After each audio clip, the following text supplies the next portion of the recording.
আল্লাহু আকবার। শুভেচ্ছার স্বাগতম, মামুনুল সাহেবের আগমন। হেফাজতের পক্ষ থেকে লাল গোলাপ শুভেচ্ছা, হেফাজতের পক্ষ থেকে লাল গোলাপ শুভেচ্ছা, লাল গোলাপ শুভেচ্ছা।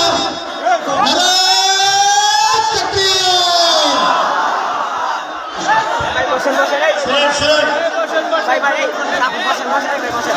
সবাই বসি, একজন অন্য না, সবাই বসি। ভলান্টিয়ার দায়িত্ব ভাইরা, কঠোর হস্তে আপনি আপনার দায়িত্ব পালন করুন।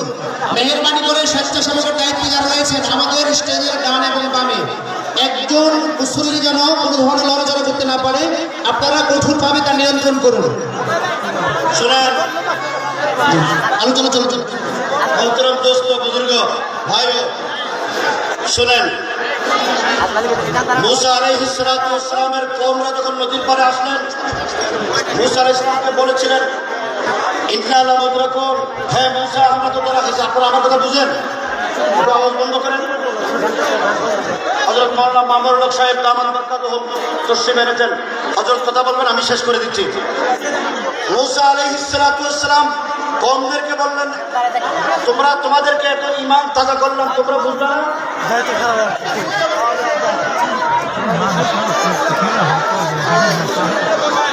আপনারা আওয়াজ বন্ধ করেন। ভাই ভাই, উলামায়ে কেরাম এবং তাওহীদি জনতা শুনেন, আল্লাহ মুসা আলাইহিস সালাতু ওয়াস সালামের কওমদেরকে বললেন ইন্নাল হায়াত ওয়াল মামাত লিল্লাহি রাব্বিল আলামিন। আমাদের হায়াত মওতের মালিক কে? আরো জোরে করে বলুন, কে? মুসা আলাইহিস সালাম কওমদেরকে বললেন আল্লাহ যদি হায়াত মওতের মালিক হয়, নদীও আমাদেরকে মারতে পারবে না, ফেরাউনের বাহিনীও মারতে পারবে না, ঠিক না বেটি? আমি উলামায়ে কেরামের খেদমতে আরজ করব, যারা মনে করেন বাংলাদেশের 3 দিকে ভারত, একদিকে বঙ্গোপসাগর, আল্লাহ যদি আমাদের হায়াত মওতের মালিক হয়, ভারতও আমাদের কিছু করতে পারবে না, বঙ্গোপসাগর আমাদেরকে মারতে পারবে না। নারায়ে তাকবীর, নারায়ে তাকবীর। ভারতের দালালেরা হুঁশিয়ার, সাবধান। ভারতের দালালেরা জিহাদ করে বাঁচতে চায়, শুনেন শুনেন, ভারতে বসে বসে আমাদেরকে বিলকি মারে কোনো লাভ নাই। 800 বছর দিল্লি কিন্তু মুসলমানরা শাসন করেছে। বেশি বাড়াবাড়ি করলে ভারতকে হুঁশিয়ার করতে চায়। আজ থেকে বহু বছর আগে ইকবাল বলেছেন, চীন আরব হামারা, হিন্দুস্তান হামারা, चीन अरब हमारा, हिंदुस्तान हमारा, मुस्लिम है हम वतन है सारा जहां हमारा। হিন্দুস্তান কাদের? আরে জোরগণ, হিন্দুস্তান কাদের? বাংলাদেশের প্রতিটি ইঞ্চি মাটিকে হেফাজত করার জন্য হেফাজতে ইসলামের নেতাকর্মীরা পাহারাদারের ভূমিকা পালন করবে। সুতরাং ভারত যদি বেশি বাড়াবাড়ি করতে চায়, কয়েকদিন আগে দেখলাম ত্রিপুরার এক এমপির খায়েশ হয়েছে বাংলাদেশ দখল করবে। দেখছেন নি আপনারা? আমরা স্পষ্ট ভাষায় বলতে চাই, বেশি বাড়াবাড়ি করলে বাংলাদেশের তাওহীদি জনতা ভারতের জন্য পিছপোড়া হয়ে যাবে, পিছপোড়া হয়ে যাবে। নারায়ে তাকবীর। আমি আপনাদেরকে জিজ্ঞেস করতে চাই, ভারত আমাদের দেশের বিরুদ্ধে চক্রান্ত করছে, আমাদের ঈমানের বিরুদ্ধে চক্রান্ত করছে, মুসলমানদের সভ্যতা সংস্কৃতির বিরুদ্ধে চক্রান্ত করছে, আমাদের স্বাধীনতার বিরুদ্ধে চক্রান্ত করছে। এই ভারতের বিরুদ্ধে যদি প্রয়োজনে যুদ্ধ করা লাগে, লড়াই করা লাগে, লড়াই করতে কারা কারা প্রস্তুত, কারা কারা প্রস্তুত? নারায়ে তাকবীর, নারায়ে তাকবীর। দিল্লি না ঢাকা, ঢাকা ঢাকা। আমরা কারো রক্ত চক্ষুকে ভয় করি না। পরিষ্কার ভাষায় বলতে চাই, भाई बसंत तौहीद की अमानत सीनों में है हमारे, आशा नहीं मिटाना नामो निशा हमारा। बातिल से दबने वाले ऐ आसमान ही हम 100 बार कर चुका है तो इम्तिहान हमारा। तेगू की साये में हम पल कर जवा हुए हैं, खंजर हिलालों का है कौमी निशा हमारा। डरते नहीं दुनिया में मुसलमान किसी से, मिल जाती है जब दौलत ईमान नबी से। वमा अलैना इल्लल बलाग। अस्सलामु अलैकुम व रहमतुल्लाह।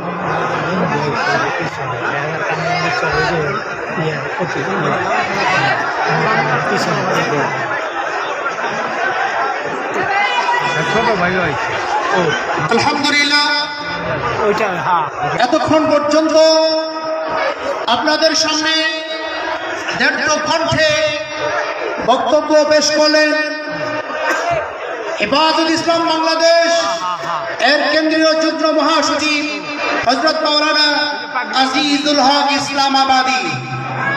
ইতিমধ্যে আমাদের মঞ্চে আসন গ্রহণ করেছেন গোটা বাংলাদেশ নয়, ভারত উপমহাদেশের তাগুত ও বাতিল শক্তির হৃদয়ের কম্পন সৃষ্টিকারী মজলুম কারা নির্যাতিত নেতা, এদেশের সমস্ত আলেমদের আইডল শাইখুল হাদিস ইবনে শাইখুল হাদিস হযরত মাওলানা আল্লামা মামুনুল হক দামাত বারকাতুহুম আল আলিয়া।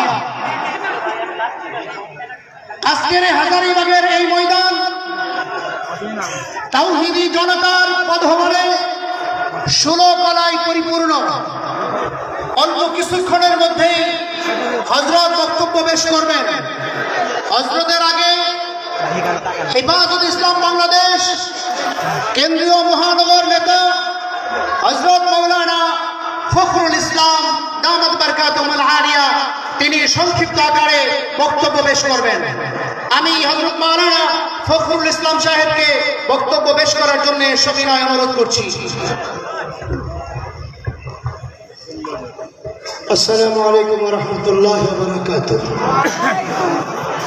যারা বলেছে হেফাজত পাততে পাততে চট্টগ্রাম চলে গেছে, তারাই আলহামদুলিল্লাহ খাওয়ান রেখা পালাইতে পালাইতে দিল্লি বাইরে গেছে। ইনশাআল্লাহ হেফাজত আছে, হেফাজত থাকবে। হেফাজত বাংলাদেশের 64 বর্গ কিলোমিটারে সেনা বাহিনীর ভূমিকায় থাকবে। কোন স্বৈরাচারকে বাংলাদেশে পা রাখতে দেবে না, দেবে না, দেবে না ইনশাআল্লাহ। আল্লামা মামুনুল হক সাহেবরা যদি অর্ডার করে ভারত যদি বাংলাদেশের দিকে উঁকি মারে, হেফাজতের সৈনিকরা ভারতের চোখ তুলতে প্রস্তুত, হাত বাড়াইলে হাত কেটে ফেলতে প্রস্তুত, পা বাড়াইলে পা ভেঙে দিতে প্রস্তুত।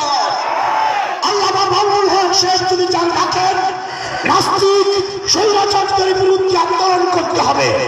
ভারত যদি বাংলাদেশের দিকে উঁকি মারে, বাংলাদেশের প্রতি ইঞ্চি মাটি রক্ষার জন্য আপনাদেরকে যদি ডাক দেয়, বাংলাদেশের সমস্ত জায়গা থেকে কারা কারা জান মাল কোরবান করে বাংলাদেশকে পাহারা দিতে প্রস্তুত, প্রস্তুত, প্রস্তুত ইনশাআল্লাহ।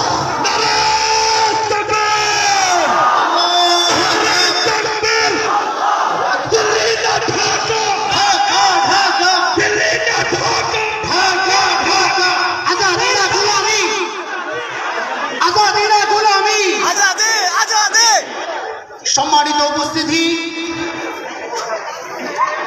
আজকে হাজারীবাগ বাজার চত্বর, আজকের এই 21শে জানুয়ারি ইতিহাসের পাতায় স্বর্ণাক্ষরে লেখা থাকবে। আমরা এই রক্তকে শত চেষ্টা করেও এই জায়গায় উপস্থিত করতে পারতাম না। যাদের অক্লান্ত পরিশ্রম, যাদের দাওয়াতে আমরা হযরতকে আমাদের মাঝে পেয়েছি, তিনি আমাদের সকলের পরিচিত হাজার লক্ষ হাফেজে কোরআনের উস্তাদ, হুফাজুল কোরআন বাংলাদেশের সম্মানিত দায়িত্বশীল জনাব হযরত মাওলানা হাফেজ বজলুর রহমান দামাত বারকাতুহুম আল আলিয়া, হাফেজ বজলুল হক দামাত বারকাতুহুম আল আলিয়া, এবং ওনার আরেকজন চাচা ওয়াহিদুল হক সাহেব, তিনিও আমাদের এই মঞ্চে উপবিষ্ট রয়েছেন। আমি হযরতকে একটু কষ্ট দিব, আমাদের হাজারীবাগের পক্ষ থেকে হেফাজত ইসলাম বাংলাদেশ হাজারীবাগ থানা শাখার পক্ষ থেকে সম্মাননা স্মারক আমাদের প্রধান মেহমানের হাতে উত্থাপন করার জন্য তুলে দেওয়ার জন্য অনুরোধ করছি ওনার সশ্রদ্ধীয় দুইজন চাচাজানকে। দুই ভাই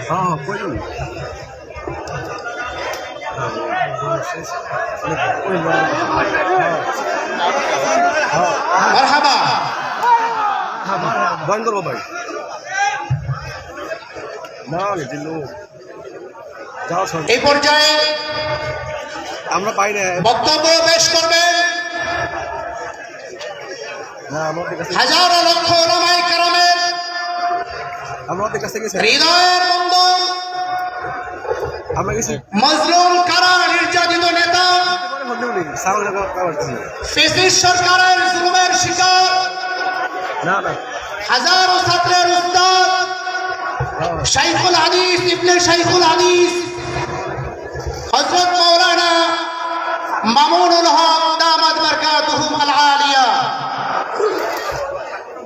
যুগ্ম মহাসচিব হেফাজত ইসলাম বাংলাদেশ ও মহাসচিব ঢাকা মহানগর, হযরতকে মূল্যবান তাকরীর পেশ করার জন্য ইন্তেজামিয়ার পক্ষে সবিনয় অনুরোধ করছি।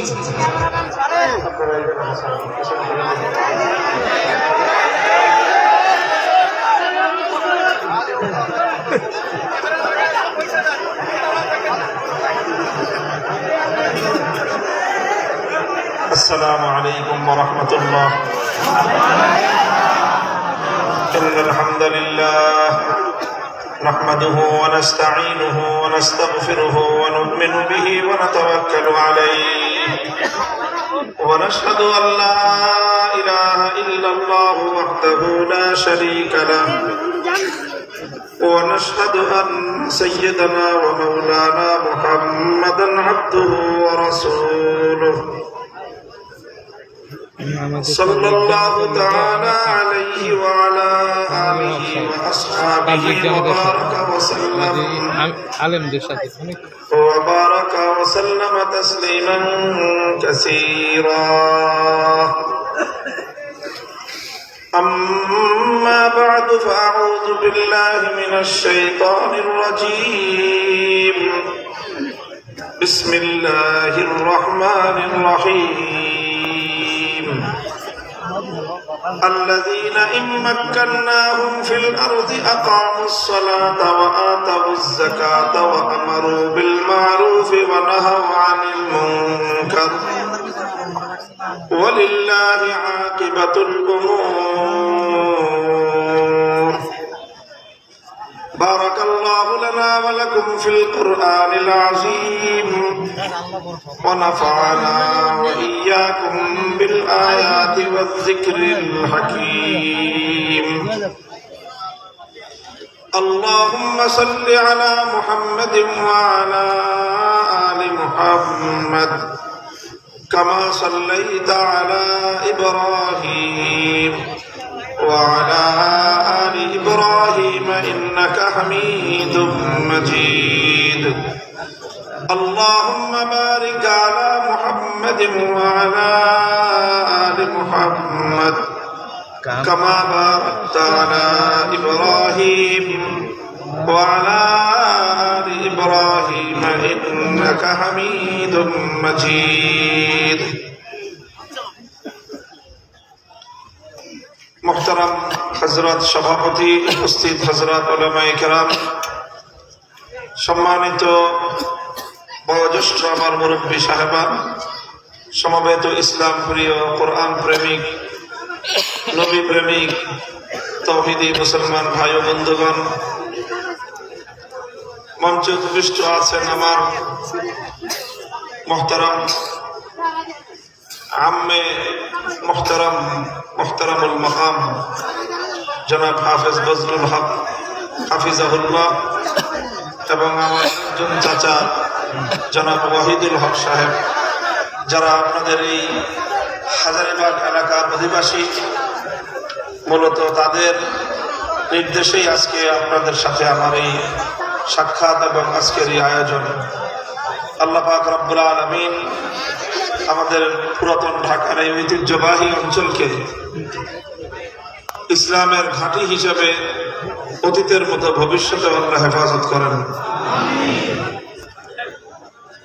মঞ্চে উপবিষ্ট রয়েছেন আমাদের বাংলাদেশের বর্ষিয়ান ইসলামী রাজনীতিবিদ, আলেমে দ্বীন, মুহাদ্দিস হযরত মাওলানা আহমদ আলী কাসেমী, হেফাজতে ইসলাম বাংলাদেশের কেন্দ্রীয় নায়েবে আমির, অন্যান্য উলামায়ে কেরাম উপস্থিত রয়েছেন।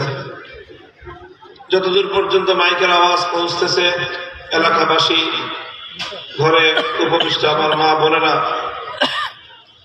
সর্বপ্রথম আমি আল্লাহ পাক রব্বুল আলামিনের দরবারে শুকরগুজারি আদায় করতেছি, যে মহান রব্বুল আলামিন আমাদেরকে তৌফিক দান করেছেন আজকের এই ঐতিহাসিক ইসলামী মহাসম্মেলনে উপস্থিত হওয়ার, সম্মিলিত হওয়ার। আল্লাহ পাক রব্বুল আলামিনের দরবারে কালিমাতুশ শুকরের হাদিয়া পেশ করি আলহামদুলিল্লাহ। আমি আপনাদের সম্মুখে পবিত্র কোরআনে কারীমের সূরাতুল হজ্জের 41 নম্বর আয়াতটুকু তেলাওয়াত করেছি। এটি একটি গুরুত্বপূর্ণ নির্দেশনামূলক আয়াত। আল্লাহ পাক রব্বুল আলামিন এখানে মুসলমানদের রাষ্ট্রনীতির মৌলিক কিছু কথা তুলে ধরেছেন। আল্লাহ বলেছেন যে যদি মুমিন মুসলমানরা রাষ্ট্র ক্ষমতা পায়, একেবারে রাষ্ট্র ক্ষমতার কথাই বলেছেন, ইম্মাক্কান্নাহুম ফিল আরদ, যদি মুসলমানরা পৃথিবীর কোন ভূখণ্ডে তারা ক্ষমতা পায়, আল্লাহ বলতেছেন আমি যদি তাদেরকে ক্ষমতা দেই তাহলে তারা কি করবে। রাষ্ট্র ক্ষমতা পেলে মুসলমানের দায়িত্ব কি, ইমানদারের দায়িত্ব কি? রাষ্ট্র ক্ষমতা দিয়ে শুধুমাত্র নিজের আখের গুছাবে, নিজে আর নিজের পরিবার পরিজনের জন্য জনগণের সম্পদ চুরি করে আঙ্গুল ফুলে নিজেরা কলা গাছ খাবে? বিষয়টা কি এমন?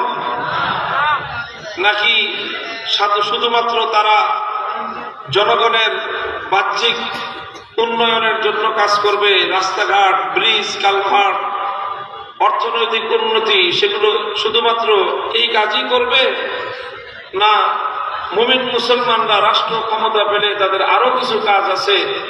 এই বিষয়ে কোরআনে পাকের এই আয়াত অত্যন্ত দ্ব্যর্থহীন এবং স্পষ্ট ভাষ্য রয়েছে এই আয়াতের মধ্যে।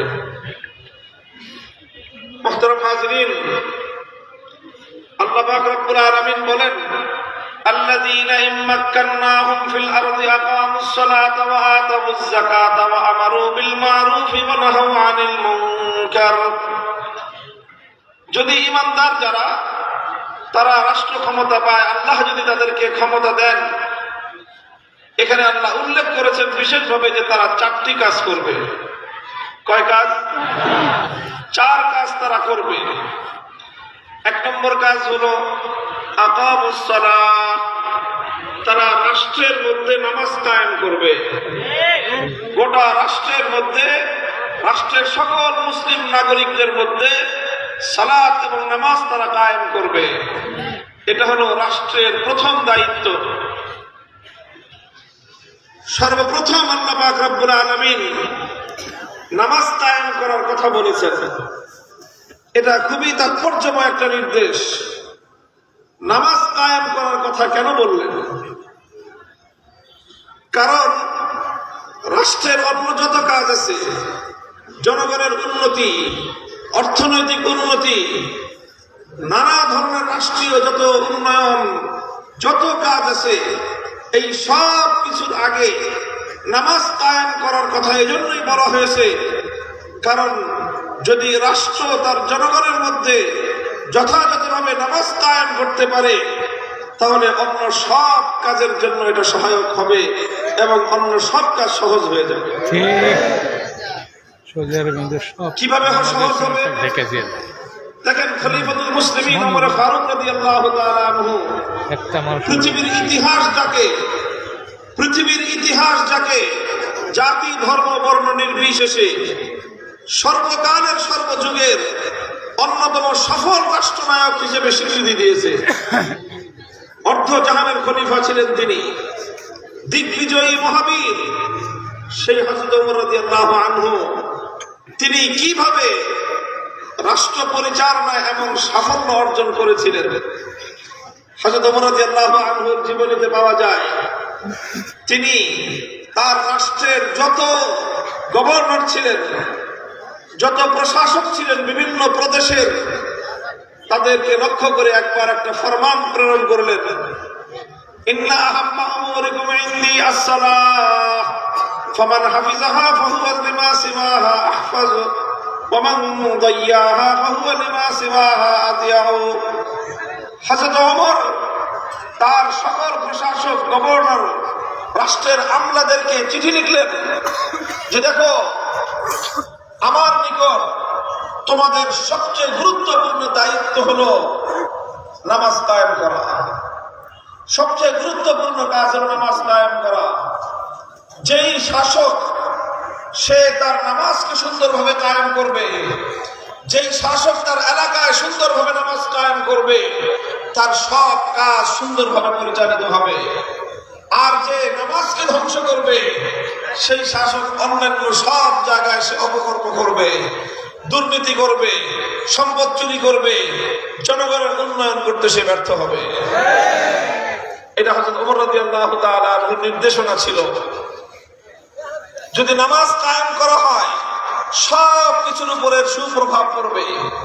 কারণ নামাজের দ্বারা সর্বপ্রথম যেই কাজ হবে, কোরআন যেটা বলেছে নামাজের ফায়দা কি, ইন্নাস সালাতা তানহা আনিল ফাহশাই ওয়াল মুনকারি ওয়া লাযিকরুল্লাহি আকবার ওয়াল্লাহু ইয়ালামু মা তাসনাউন। বাবু বসো। যে নিশ্চয়ই নামাজ মানুষকে অন্যায় এবং অশ্লীল কাজ থেকে বিরত রাখবে।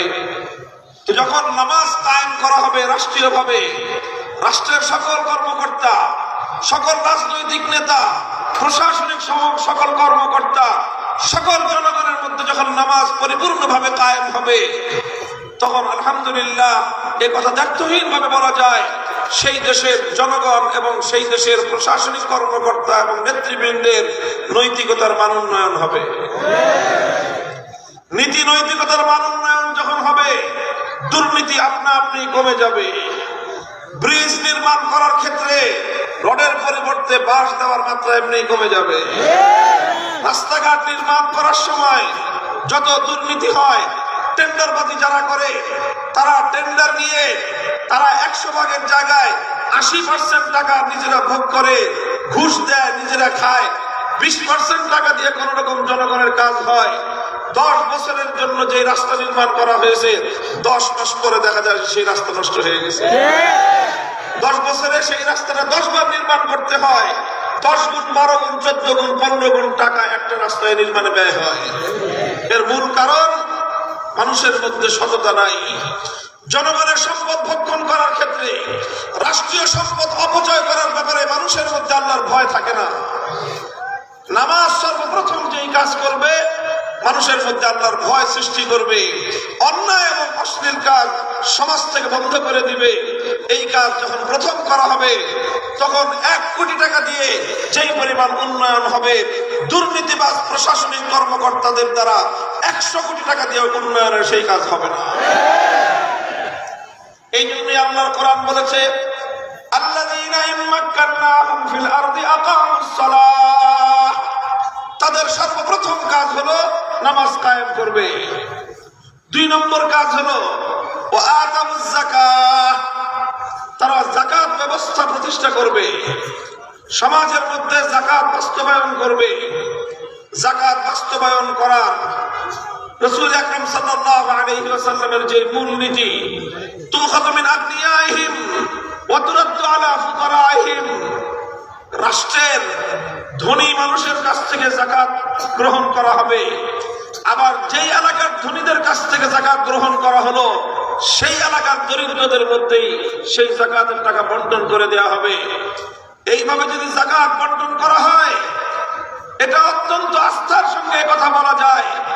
যদি কোনো দেশে, কোনো জনপদে, কোন এলাকার মানুষ পরিপূর্ণভাবে যাকাত ব্যবস্থা কায়েম করে, সে এলাকায় দারিদ্র থাকতে পারে না, মানুষের মধ্যে দারিদ্র থাকবে না।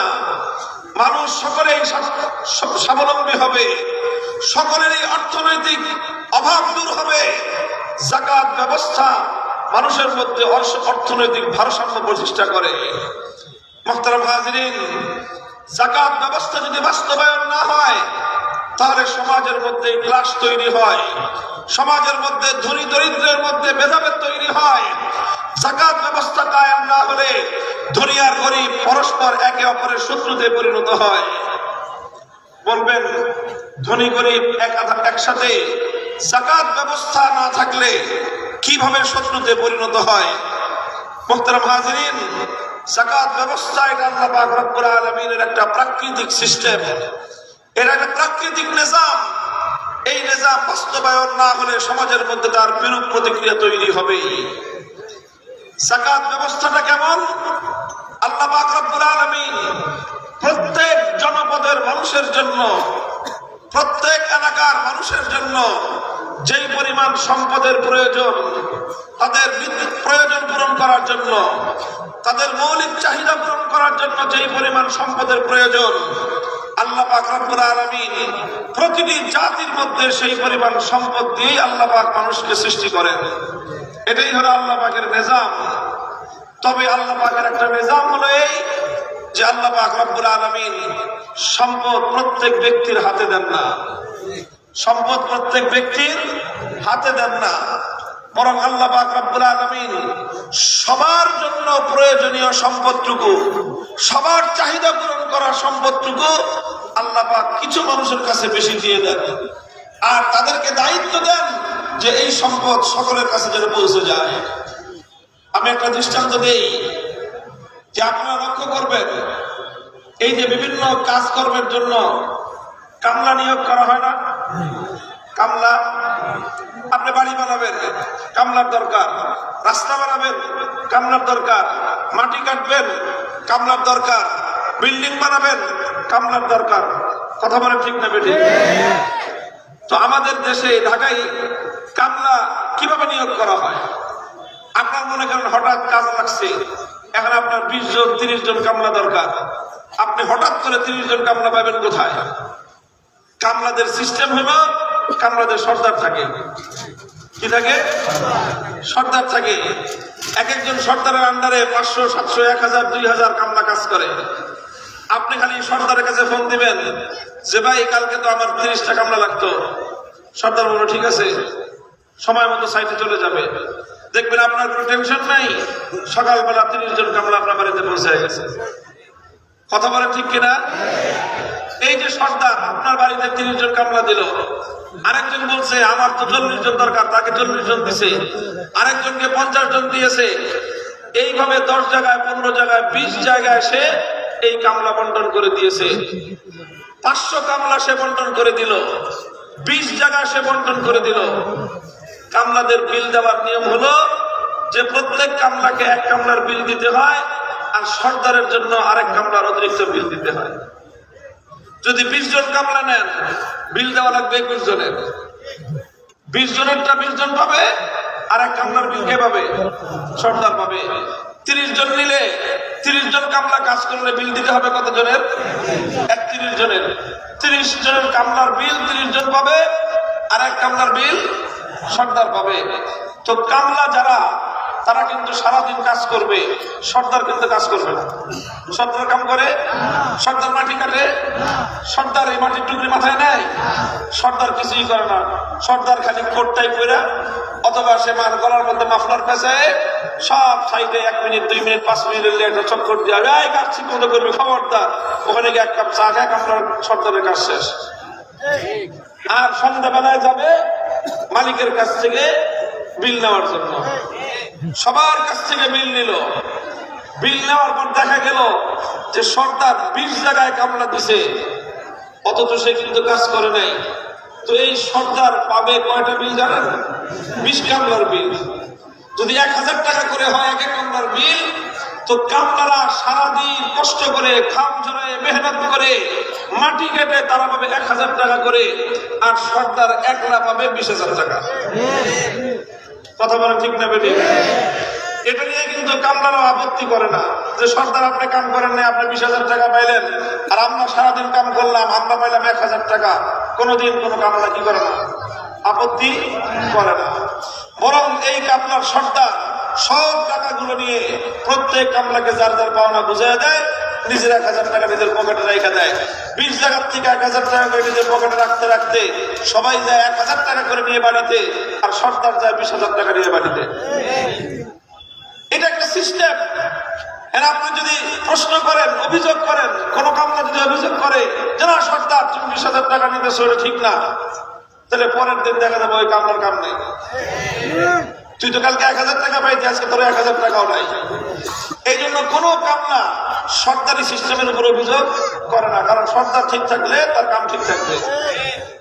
মোহতারাম হাজিরিন, কিন্তু সর্দারের কাছে সব কামলাদের টাকা আসলো, 20 জন কামলার 20,000, আর তার অতিরিক্ত 1,000, 21,000 টাকা কামলা সর্দার পাইল এক জায়গা থেকে, আরেক জায়গা থেকে পেল 31,000, আরেক জায়গা থেকে পেল 51,000।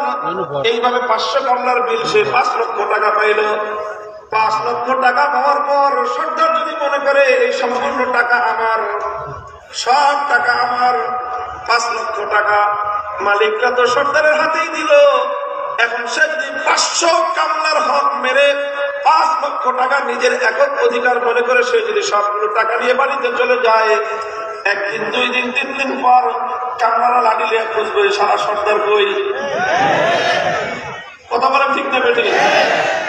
সর্দারকে যদি পাওয়া যায়, 3 দিন ধরে না খেয়ে গেছে আমার বাচ্চারা, কেউ বলবে যে 3 দিন ধরে আমার মায়ের ওষুধ কিনতে পারে না, 3 দিনের কামলার বিল 2 দেশ নাই। বলেন এইভাবে যদি 5 লাখ করে 3 দিন 15 লাখ টাকা মেরে নিয়ে কোন সর্দার ভাগে, তাহলে এই সর্দার এই এলাকায় কোনোদিন ঢুকতে পারবে? যদি ওরে পাওয়া যায় ও আস্ত থাকবে। 500 কামলা ওরে ভাগ ভাগ করে গণভবনের মতো ছিঁড়ে ছিঁড়ে খায় না। তুমি কামলারটা মেরে খাও, একদিন খাইবা, 2 দিন। এই যে বড় লোকদেরকে যে আল্লাহ পাক টাকা দিয়েছেন, বড় লোকদের হাতে টাকা দিয়েছেন, গরিবদের হাতে আল্লাহ টাকা দেন নাই। বড় লোকদের হাতে টাকা দিয়েছেন, এই বিল কিন্তু পুরা বড় লোকের রাখলাম না। বড় লোককে আল্লাহ বলে দিচ্ছেন তুই 40,000 রাখবি, আর 1,000 কামলারে দিয়ে দিবি। তুই 40,000 খাবি, 1% 40 ভাগে রাখবি, 40 ভাগে রাখবা। যাকাত যখন সে যায় না দিতে যখন সমাজের মধ্যে বৈষম্য তৈরি হয়, ধনী আরো ধনী হয়, গরিব আরো গরিব হয়, ধনী বিলাসিতা করে নিজের জন্য 2 গাড়ি, বউয়ের জন্য 1 গাড়ি, 3 ফোলার জন্য 3 গাড়ি, মায়ের জন্য আরেক গাড়ি, 5 গাড়ি সে একা হাঁকায়। আর গরিব তার অসুস্থ মাকে নিয়ে হাসপাতালে যাওয়ার জন্য কোনো সে অ্যাম্বুলেন্সের খরচ জোগাতে পারে না। এই অবস্থা যখন তৈরি হয়, 1 দিন, 2 দিন, 3 দিন দেখার পর ওই দরিদ্ররাই যখন রাগে খবর দেয়,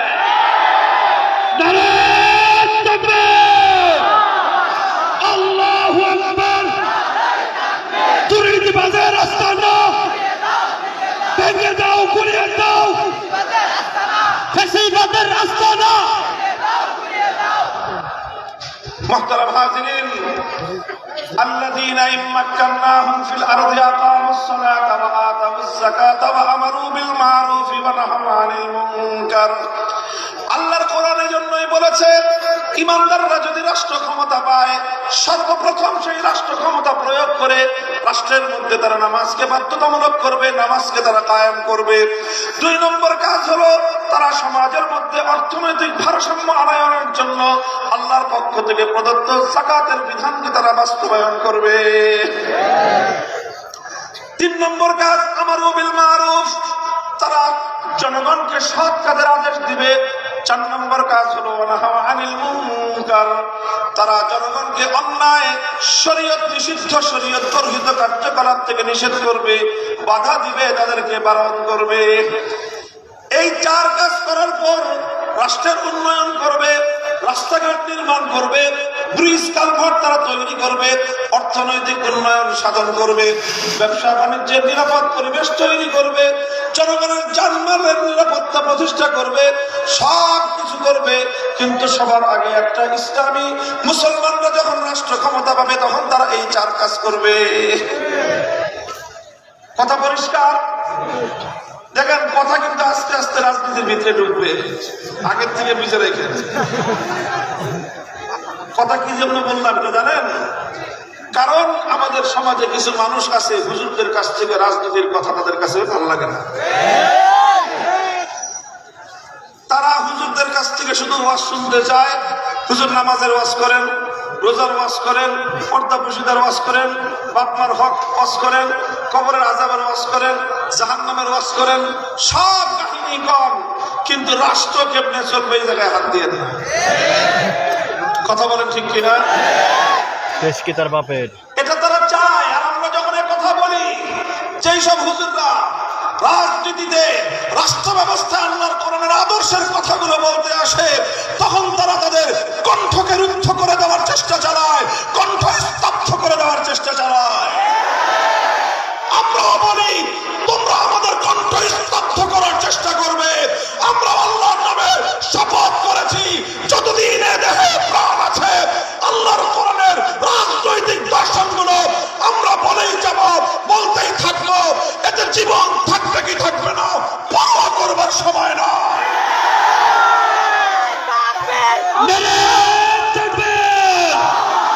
আল্লাহু আকবার। ইসলাম ইসলাম জিন্দাবাদ জিন্দাবাদ। ইসলামী হুকুমত কায়েম করা করতে হবে। আমি হুকুমত। মুহতারাম হাজিরিন, লক্ষ্য করে বুঝেন, আমি কোরআনে পাকের যে আয়াতের রেফারেন্স দিলাম, আবার বলছি সূরাতুল হজ্জের 41 নম্বর আয়াত। এই আয়াতে আল্লাহ পাক রব্বুল আলামিন যারা রাষ্ট্র ক্ষমতা পাবে, ক্ষমতাসীন হবে যারা, তাদের প্রথম কাজ বলেছেন নামাজ কায়েম করা, দ্বিতীয় কাজ বলেছেন যাকাত ব্যবস্থা বাস্তবায়ন করা, প্রতিষ্ঠা করা। নামাজ এটা হলো ঈমানের পরে ইসলামের সবচেয়ে গুরুত্বপূর্ণ বিধান। তারপরে 2 নম্বর গুরুত্বপূর্ণ বিধান হলো যাকাত কায়েম করা, যাকাত বাস্তবায়ন করা। কথা বলেন ঠিক না বেঠিক? তাহলে রাষ্ট্র ক্ষমতা যদি মুসলমানরা পায়, তাহলে এটার দ্বারা ইসলামের বিধান বাস্তবায়ন করবে কি করবে না? আল্লাহর কোরআন কি বললো, বাস্তবায়ন করবে কি করবে না? তাহলে আল্লাহর কোরআনের আয়াত অনুযায়ী রাষ্ট্রের সাথে ধর্মের ইসলামের সম্পর্ক আছে না নাই? সবাই জবাব দেন, রাষ্ট্রের সাথে ইসলামের সম্পর্ক আছে না নাই? রাষ্ট্রের সাথে ইসলামের সম্পর্ক আছে। আল্লাহর কোরআনের অসংখ্য আয়াতের দ্বারা একথা দ্ব্যর্থহীন ভাবে প্রমাণ হয়। মুসলমানের জন্য পশ্চিমকালেও রাষ্ট্রকে ধর্ম থেকে পৃথক করার বৈধতা নাই, বরং রাষ্ট্রকে আল্লাহর কোরআন অনুযায়ী পরিচালনা করতে হবে। রাষ্ট্রের দ্বারা ইসলামের সেবা করতে হবে, রাষ্ট্রের মাধ্যমে আল্লাহর বিধানগুলি সমাজের মধ্যে বাস্তবায়ন করতে হবে। এটাই হলো রাষ্ট্র ক্ষমতা যারা পাবে তাদের জিম্মাদারি। কাজেই রাষ্ট্রের দায়িত্ব হলো নামাজ কায়েম করা, রাষ্ট্রের দায়িত্ব হলো যাকাত ব্যবস্থা প্রতিষ্ঠা করা। তাহলে বুঝা গেল যে রাষ্ট্রের দায়িত্ব হলো ধর্মকে সমাজে ভালোভাবে প্রতিষ্ঠিত করা। এই জন্যই আমরা বলি যে যদি কেউ মুসলমান হয়ে থাকে আর সে যদি ইসলামকে বুঝে থাকে, কোন ইমানদার, কোন মুসলমান কোনদিন সেকুলার অথবা ধর্মনিরপেক্ষ হতে পারে না। কোনদিন কোন মুসলমান ধর্মনিরপেক্ষ হতে পারে না। বলবেন কেন পারে না? হিন্দু ধর্মনিরপেক্ষ হতে পারে, বৌদ্ধ ধর্মনিরপেক্ষ হতে পারে, খ্রিস্টান ধর্মনিরপেক্ষ হতে পারে, অন্য সব ধর্মাবলম্বীরা ধর্মনিরপেক্ষ সেকুলার হতে পারে, কিন্তু কোন মুসলমান কোনদিন ধর্মনিরপেক্ষ হতে পারে না। প্রশ্ন করতে পারেন, কথা আমি বুঝাচ্ছি, বুঝেন আগে। অন্যান্য ধর্মাবলম্বীরা হিন্দু, বৌদ্ধ, খ্রিস্টান তারা যদি ধর্মনিরপেক্ষ সেকুলার হতে পারে, মুসলমান কেন সেকুলার ধর্মনিরপেক্ষ হতে পারবে না? তার কারণটা কি? তার কারণটা আবার খোলাসা করে বুঝাচ্ছি, বুঝেন। প্রথমে আপনাকে বুঝতে হবে তাহলে ধর্মনিরপেক্ষতাটা কি জিনিস, সেকুলারিজম এই জিনিসটা কি। সেকুলারিজম তথা ধর্মনিরপেক্ষ একটা মতবাদ, একটা রাজনৈতিক মতবাদ। এটার অনেক ডেফিনিশন আছে। এর মূল কথা, যে কথাটা আসল কথা হলো ধর্মনিরপেক্ষ মতবাদের, সেটা হলো রাষ্ট্রের সাথে ধর্মের কোনো সম্পর্ক চলবে না। ধর্মনিরপেক্ষ মতবাদ কাকে বলা হয়? রাষ্ট্রের সাথে ধর্মের কোনো সম্পর্ক চলবে না। কোন ধর্মের সম্পর্ক থাকবে না কিসের সাথে? রাষ্ট্রের সাথে। রাষ্ট্রের সাথে কোনো ধর্মের সম্পর্ক থাকবে না। এর নাম হলো ধর্মনিরপেক্ষ মতবাদ, এটার নামই হলো সেকুলারিজম। এখন এটা যদি হয় ধর্মনিরপেক্ষ মতবাদ, এটা যেহেতু সেকুলারিজম, এই মতবাদ একজন হিন্দু মানতে পারে, তার কোনো সমস্যা নাই। একজন বৌদ্ধ মানতে পারে, তার কোনো সমস্যা নাই। একজন খ্রিস্টান এই মতবাদ মানতে পারে, তার কোনো সমস্যা নাই। কেন সমস্যা নাই? একজন বৌদ্ধ যদি ধর্মনিরপেক্ষ মতবাদের আদর্শ মেনে রাষ্ট্রকে ধর্ম থেকে আলাদা করে, তাহলে তার ধর্মের কোনো সমস্যা নাই। কারণ বৌদ্ধ ধর্মে এই কথা বলা নাই যে তোমার রাষ্ট্রকে তোমার বৌদ্ধ ধর্ম অনুযায়ী চালাতে হবে। হিন্দু ধর্মের মধ্যে এই কথাটা নাই যে হিন্দুরা তোমাদের রাষ্ট্রটাকে হিন্দু ধর্ম অনুযায়ী চালাতে হবে, এই কথা হিন্দু ধর্মে নাই। সুতরাং একজন হিন্দু যদি তার রাষ্ট্রকে তার ধর্ম অনুযায়ী না চালায়, তাহলে তার কোনো সমস্যা হবে না, তার কোনো পাপ হবে না তার ধর্ম অনুযায়ী। একজন খ্রিস্টান যদি তার রাষ্ট্রকে তার ধর্মের সাথে সম্পর্ক না রাখে, এতে তার কোনো সমস্যা নাই। কারণ খ্রিস্ট ধর্ম একজন খ্রিস্টানকে এই কথা বলে নাই যে তোমার রাষ্ট্রটাকে তুমি ধর্মের আলোকে চালাও। এই জন্য হিন্দু, বৌদ্ধ, খ্রিস্টান, পৃথিবীর অন্য সব ধর্মের লোকেরা তারা ধর্মনিরপেক্ষ মতবাদ অনুসরণ করলে তাদের কোনো সমস্যা নাই। কারণ তাদের ধর্মগুলো তাদেরকে এই কথা বলে নাই যে তোমার রাষ্ট্রটাকে ধর্ম মতো চালাইতে হবে। কিন্তু একমাত্র ইসলাম, মুসলমান ধর্মনিরপেক্ষ এই জন্য হতে পারবে না, কারণ ইসলাম কোন মুসলমানকে তার ধর্মের বাইরে গিয়ে রাষ্ট্র চালানোর অনুমতি দেয় না। এই জন্য কোন মুসলমান যদি ধর্মনিরপেক্ষ হইতে চায়, যারা আওয়ামী লীগের রাজনীতি করেছেন বছরের পর বছর, যুগের পর যুগ, অনেক কিছুই তো করেছেন, ঠান্ডা মাথায় একটা প্রশ্ন নিয়ে বাড়িতে যান, এরপরে বালিশের উপর মাথা রেখে সবটা লাইটটা নিভে দিয়ে আল্লাহকে হাজির নাজির করে নিজের বিবেককে জিজ্ঞাসা করবেন যে আপনি কাজটা কি করছেন। দেখেন, কোন মুসলমান যদি ধর্মনিরপেক্ষ রাজনীতি করে তাহলে তার সমস্যাটা কি? তার সমস্যাটা হবে ইসলাম তাকে বলবে যে তোমার রাষ্ট্রকে তুমি ধর্ম অনুযায়ী চালাও। তুমি রাষ্ট্র ক্ষমতা পেয়েছো, নামাজ কায়েম করো। ইসলাম একজন মুসলমানকে বলবে তুমি রাষ্ট্র ক্ষমতা পেয়েছো, যাকাতের ব্যবস্থা বাস্তবায়ন করো। ইসলাম তার অনুসারী মুসলমানকে বলবে তুমি রাষ্ট্র ক্ষমতা পেয়েছো, সুতরাং ইসলামকে বাস্তবায়ন করো। এখন ইসলাম বলল রাষ্ট্র ক্ষমতাকে, রাষ্ট্রকে ইসলামের অধীনে পরিচালনা করতে। আর ধর্মনিরপেক্ষ মতবাদ তাকে কি বলবে? ধর্মনিরপেক্ষ মতবাদ তাকে বলবে যে খবরদার, রাষ্ট্রের মধ্যে ধর্মকে টেনে এনো না, রাষ্ট্রের মধ্যে ধর্মকে টেনে এনো না। তাহলে একজন মুসলমান যখন একসঙ্গে সে মুসলমানও হবে আবার ধর্মনিরপেক্ষ হবে, এখন তার সামনে দুইটা অর্ডার। একটা অর্ডার দিচ্ছে ইসলাম, আরেকটা অর্ডার দিচ্ছে তার সেকুলারিজম, তার ধর্মনিরপেক্ষ মতবাদ। এখন সে যদি ইসলামেরটা মানে ধর্মনিরপেক্ষ মতবাদের অর্ডার মানতে পারবে না, আর যদি ধর্মনিরপেক্ষ মতবাদের অর্ডার মানে ইসলামের অর্ডার সে মানতে পারবে না। আপনি কি একসাথে, আপনাকে যদি আমি বলি যে তুমি এই জায়গা থেকে উঠে যাও, আর হুজুর বললেন তুমি এই জায়গায় বসে থাকো, আচ্ছা বলেন এই দুইটা অর্ডার একসাথে কেউ বাস্তবায়ন করতে পারবে? তুমি উঠে যাও আর তুমি বসে থাকো, দুইটা অর্ডার একসাথে বাস্তবায়ন করা যাবে? একটা মানতে হবে, আরেকটাকে অমান্য করতে হবে। কথা বলেন ঠিক না বেঠিক? তাহলে একজন মুসলমান ধর্মনিরপেক্ষ মতবাদের অনুসারী হয় কিভাবে? কারণ সে যদি মুসলমান হয়ে থাকে তাহলে সে ইসলামের অর্ডার মানবে। ইসলামের অর্ডার মানলে তাকে রাষ্ট্র ধর্ম অনুযায়ী, ইসলাম অনুযায়ী চালাতে হবে, রাষ্ট্রকে ধর্মের আন্ডারে নিতে হবে। আর সে যদি ধর্মনিরপেক্ষ হয় তাহলে রাষ্ট্রকে ধর্ম থেকে আলাদা করতে হবে। কাজেই সে যে কোনো একটা মানতে পারবে, হয় ইসলাম মেনে রাষ্ট্রকে ধর্মের আন্ডারে চালাতে হবে, আর না হয় সেকুলারিজম ধর্মনিরপেক্ষ মতবাদ মেনে তাকে রাষ্ট্র থেকে ধর্মকে আলাদা করতে হবে। এই জন্যই আমরা বলি একজন মুসলমান একসঙ্গে ধর্মনিরপেক্ষ এবং মুসলমান থাকতে পারে না।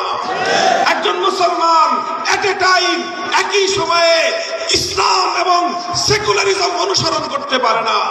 যদি ইসলামকে অনুসরণ করতে চায় সেকুলারিজমকে লাথি মারতে হবে, আর যদি সে সেকুলারিজমকে অনুসরণ করতে চায় ইসলামকে বর্জন করতে হয়। মুহতারাম হাজিরিন, বলবেন হুজুর এই কথাটা আওয়ামী লীগের নাম নিলেন কেন? আওয়ামী লীগের নাম এই জন্য নিলাম যে আমার এই বাংলাদেশে আমাদের মুসলমানদের এই জনপদে এই ধর্মনিরপেক্ষ মতবাদ নামক এই অভিশাপ ছিল না। সর্বপ্রথম এই বাংলার মাটিতে এই অভিশাপ টেনে এনেছে আওয়ামী লীগ। এই দেশ কোনদিন এখানে ধর্মনিরপেক্ষ মতবাদের কোন সুযোগ ছিল না। এ দেশটা ছিল মুসলমানের দেশ, এই দেশ ছিল নিসার আলী তিতুমীরের দেশ, এই দেশ ছিল হাজী শরীয়তুল্লাহর দেশ, এই দেশ ছিল ফকির মজনু শাহর দেশ, এই দেশ ছিল পীরজি হুজুরের দেশ, এই দেশ ছিল শামসুল হক ফরিদপুরের দেশ, এই দেশ ছিল হাফিজি হুজুরের দেশ। মুসলমানদের এই দেশে ইসলামের বিরুদ্ধে ধর্মনিরপেক্ষ মতবাদ নিয়ে এসে এই দেশটাকে ইসলামের থেকে দূরে সরানোর ক্ষেত্রে আওয়ামী লীগ ঐতিহাসিকভাবে ভূমিকা পালন করেছে। নারায়ে তাকবীর, নারায়ে তাকবীর, আল্লাহু আকবার। ইসলামের শত্রুরা সাবধান, সাবধান, হুঁশিয়ার সাবধান, ইসলামের শত্রুরা দিন ইসলাম। মুহতারাম হাজিরিন, এই জন্যই আমি বলি, আমার এই কথাটা ঠান্ডা মাথায় সকলে চিন্তা করবেন যে মুসলমান কোনদিন ধর্মনিরপেক্ষ হতে পারে না। কারণ ধর্মনিরপেক্ষ মতবাদ অনুযায়ী রাজনীতি করতে গেলে তাকে যে কোনো একটা ছাড়তে হবে, হয় ইসলাম ছাড়তে হবে, না হলে সেকুলারিজম ছাড়তে হবে। এইভাবে দুই নৌকায় একসাথে পা দিয়ে চলতে পারে না। বলবেন এই যে তারা যে চলতেছে এতদিন ধরে 50 বছর ধরে যে আওয়ামী লীগ চললো, তারা তো মুসলমানও আবার ধর্মনিরপেক্ষ, তারা চলতে পারে না। আপনি কইতেছেন তাহলে চললো কেমনে? ভাই চলছে দুই ভাবের যে কোনো এক ভাবে। কয় ভাবে? দুই ভাবের যে কোনো এক ভাবে। হয় তারা ধর্মনিরপেক্ষ মতবাদ বুঝে শুনে অনুসরণ করেছে, আর না হয় না বুঝে শুনে অনুসরণ করেছে। যদি কেউ ধর্মনিরপেক্ষ মতবাদ বুঝে শুনে অনুসরণ করে থাকে কোন মুসলমান, স্পষ্ট কথা, ও বহু আগে বেঈমান হয়ে গেছে। পরিমাণ বলতে কিছু নাই। আল্লাহর কোরআনের অসংখ্য আয়াতকে সে অস্বীকার করেছে, ইসলামের সে অসংখ্য বিধানকে সে অস্বীকার করেছে। আল্লাহর কোরআনের একটা আয়াতের বিপক্ষে যদি কেউ অবস্থান নেয়, সে হাজি গাজী পাজি হতে পারে, ইমানদার হতে পারে না। যদি বলেন যে হ্যাঁ বুঝে শুনে রাজনীতি করেছে, বুঝে শুনে সেকুলারিজম ধরেছে, বুঝে শুনে ধর্মনিরপেক্ষ মতবাদ অনুসরণ করেছে, তাহলে আমি পরিষ্কার ভাষায় বলবো ওর ইমান বহু আগেই চলে গেছে। আর যদি বলেন যে হুজুর আমরা তো বুঝি নাই, না বুঝা করছি, এবং আমাদের দেশের অধিকাংশ যারা রাজনীতি করে না বুঝেই করে, না বুঝে যারা করে এদেরকে বলা হয় গণ্ডমূর্খের দল। না বুঝে যখন কোন মতবাদ অনুসরণ করে তখন এদেরকে বলা হয় গণ্ডমূর্খের দল। কথা বলেন ঠিক না বেঠিক? তাহলে মুসলমান হয়ে যারা ধর্মনিরপেক্ষ মতবাদের অনুসরণ করে তারা হয় বেঈমান না হয় মূর্খ। এখন যে কোনো একটা মানতে হবে। ইসলাম এবং সেকুলারিজম একসাথে চলতে পারে না। সেকুলারিজম চলতে পারে হিন্দুদের দেশে, ধর্মনিরপেক্ষ মতবাদ চলতে পারে বৌদ্ধদের দেশে, ধর্মনিরপেক্ষ মতবাদ চলতে পারে খ্রিস্টানদের দেশে। এই জন্য হিন্দুরা ভারতে ধর্মনিরপেক্ষ মতবাদ চালায়, চায়নায় বৌদ্ধরা ধর্মনিরপেক্ষ মতবাদ চালায়, খ্রিস্টানরা ইউরোপ আমেরিকায় ধর্মনিরপেক্ষ মতবাদ চালায়, কিন্তু মুসলমানরা ধর্মনিরপেক্ষ মতবাদ চালাতে পারে না।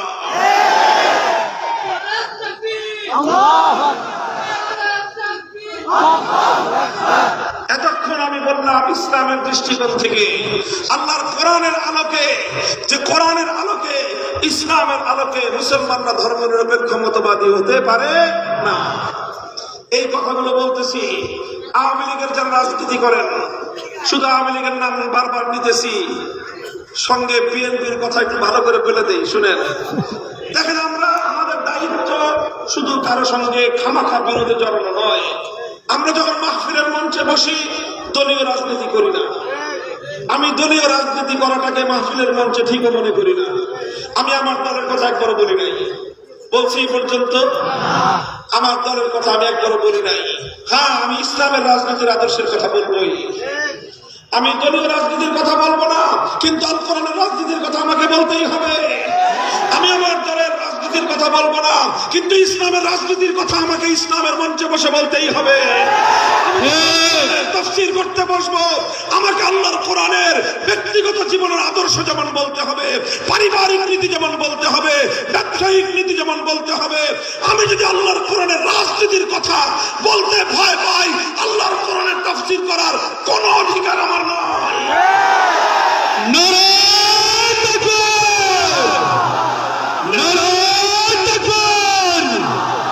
ইসলামের শত্রুরা, ইসলামের শত্রুরা। মুহতারাম হাজিরিন, ঐতিহাসিক একটা দৃষ্টিকোণ থেকে কথা বলবো, সব কথাই বলবো। আমি এতক্ষণ বললাম ইসলামের দৃষ্টিকোণ থেকে, আল কোরআনের দৃষ্টিকোণ থেকে, শরীয়তের দৃষ্টিকোণ থেকে বাংলাদেশে ধর্মনিরপেক্ষ মতবাদ চলতে পারে না। কারণ বাংলাদেশের ৯৭% মানুষ মুসলমান। মুসলমানরা যদি আল্লাহর কোরআন মানতে হয়, মুসলমানরা যদি আল্লাহর নবীর হুকুম মানতে চায়, মুসলমানরা যদি আল্লাহর হুকুম মানতে চায়, ইসলাম মানতে হবে, সেকুলারিজম মানতে পারবে না।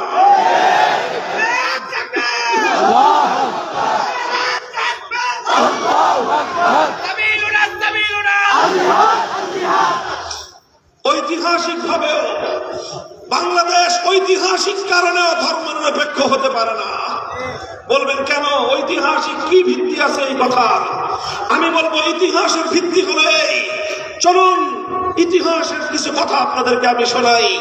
১৭৫৭ সাল আমাদের এই দেশটা দখল করে নেয় ইংরেজ বেনিয়ারা, ব্রিটিশ দখল করে ১৭৫৭ সালে। এরপরে ১৭৫৭ সাল থেকে ১৯৪৭ সাল পর্যন্ত ১৯০ বছর ব্রিটিশদের হাত থেকে দেশের মুক্তি এবং আজাদিকে উদ্ধার করার জন্য, দেশটাকে স্বাধীন করবার জন্য অনেক কাজ হয়েছে, অনেক লড়াই হয়েছে, অনেক যুদ্ধ হয়েছে, অনেক সংগ্রাম হয়েছে। ইতিহাস খুলেন, ১৮৩১ সালে বালাকোটের রণাঙ্গনে জিহাদ হয়েছে, শহীদ হয়েছেন সৈয়দ আহমদ রহমতুল্লাহ আলাইহি। বালাকোটের সেই আজাদীর সংগ্রামে, স্বাধীনতার সেই যুদ্ধে ইতিহাস বলে আমাদের এই বাংলা অঞ্চল থেকে অসংখ্য মুজাহিদ এখান থেকে বালাকোট পর্যন্ত গিয়ে তারা ইংরেজদের বিরুদ্ধে সেই জিহাদে অংশগ্রহণ করেছিলেন। কিন্তু সৈয়দ আহমদ রহমতুল্লাহ আলাইহি শাহাদাত বরণ করলেন, অসংখ্য মুজাহিদ শাহাদাত বরণ করলেন, বিজয় পেলেন না, কিন্তু এক মুহূর্তের জন্য ব্রিটিশ বেনিয়াদের সামনে মাথা নত করেন নাই। পরাজিত হয়ে গেছেন। আবার তাদের দাসত্বের শৃঙ্খল জাতিকে রাষ্ট্রে পৃষ্ঠে জড়িয়ে ধরেছে। ১৮৩১ সালের পরে আবার ১৮৪৭ সালে, আবার ১৮৫৭ সালে, আবার ১৮৫৭ সালে শামিলির রণাঙ্গনে জিহাদ হয়েছে।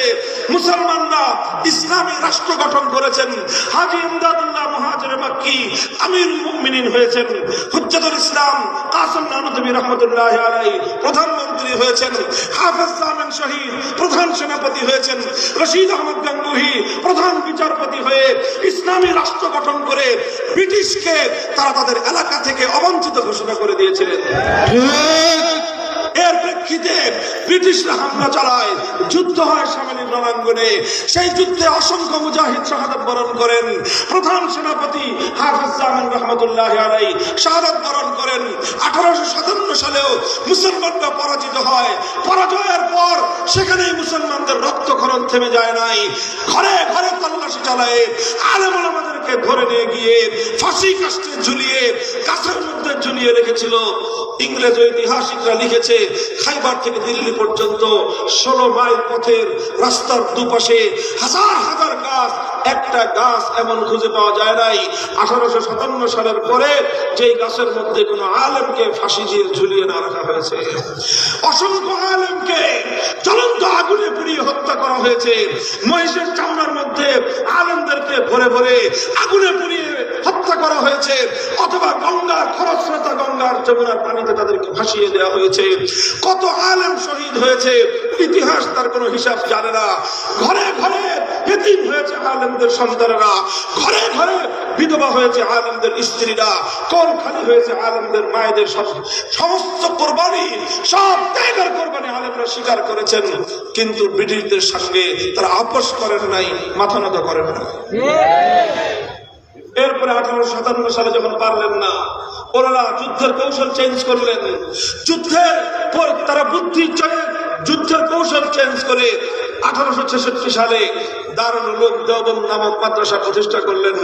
সেই মাদ্রাসা প্রতিষ্ঠা করা হয়েছিল শুধু ছাত্রদেরকে পড়ানোর জন্য নয়, সেই দেওবন্দ মাদ্রাসা প্রতিষ্ঠা করা হয়েছিল উদ্দেশ্য ছিল এই মাদ্রাসায় পড়াশোনা করবে আর পড়াশোনার আড়ালে এখান থেকে আজাদির সৈনিক তৈরি হবে, এখান থেকে মুক্তিযোদ্ধা তৈরি হবে যারা ব্রিটিশদের হাত থেকে দেশটাকে আবার মুক্ত এবং স্বাধীন করবে। এবং সেই সৈনিক তৈরি হয়েছে, 80 বছর সংগ্রাম করেছে, 80 বছর লড়াই করেছে, তাহরিকে রেশমি রুমাল লড়াই করেছে, আলেম সমাজ লড়াই করেছে, দেওবন্দের সন্তানেরা তাহরিকে খেলাফত আলেমরা সব সংগ্রাম করেছে, লড়াই করেছে আলেম সমাজ।